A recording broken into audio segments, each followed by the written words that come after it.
So my draft got messed up because it added an audio to it, so I had to stop. But I was going to show you what I'm making for dinner today. Cottage pie. Now I've already browned my beef. I did half of it. I know there's some grease. It's going to be fine. It's going to be situated. But I did seasonal, which I think is delicious. Little Italian, but I'm mostly focused on some turmeric, some paprika, a little bit of chili powder, red pepper flakes, the onions, the garlic, some basic stuff, right? I cleaned my mushrooms. I cut up green onions. I added cheese to my mashed potatoes, which I have to mash, but the masher is gone. So I've got this because the other masher I found was not very good. But I have to mash my potatoes because I boiled my potatoes. They were boiling for a very long time. The butter, a little bit of mayo, and it's unfortunate because I'm a Duke's person. This is a Duke's household to me. And all they have is Hellmann's, which makes it taste different, so I don't like that. All these fresh cut green onions, a little bit of the red onions, sour cream, mayo, milk, minced garlic. I did a base layer, onions and mushrooms, but then I put the peas on top, and then I layered the beef. I added some mixed vegetables because I wanted it to have something more.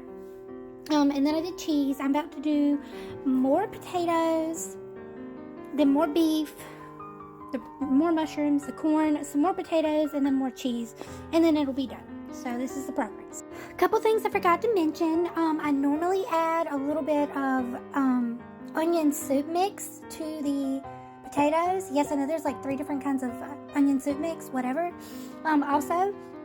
I also add a smidgen of instant mashed potatoes to my real boiled mashed potatoes that I've already diced and skinned and everything. Normally I leave on the skins, but these skins were looking kind of rough and I didn't really want those. They're not my favorite. I like the golden potatoes and these are like different. So I was like, I'm just going to peel the skin off for those. But that adds to the potatoes. I've added the rest of the mushrooms. I also do a mix of cream corn and sweet corn because it gives it a little extra flavor. Okay, so I've added the rest of the beef. With the beef, a lot of the grease was a mixture of the melted butter as well as some of the juices from the canned vegetables because I drain off most of it, but not all of it because I don't want it to go to waste. So some of it I use to add to my potatoes when I'm mashing them so they get a little bit of extra. And a little bit I add into my beef to help mix the spices a little bit. And although it doesn't look that spiced, I added a lot of that red pepper, so I'm very excited for that. Yes, and I'm going to add everything together, put it up, and then we're going to throw it in the oven on 350 for probably until the cheese looks toasty on top, so maybe 20 minutes at the most, but it shouldn't be long. Okay, so we smeared on the potato like an icing. Gotta add the cheese. I'm cleaning the spoon because it's delicious. And then I will show you the final result. Oh, and in case you guys weren't aware, the difference between a cottage pie and a shepherd's pie is that a cottage pie has, beef or whatever, and a shepherd's pie has like lamb or mutton. And since I've never cooked with lamb, I make a cottage pie. I'm so excited to show you. Alright, the final product, it is delicioso. I'm very excited.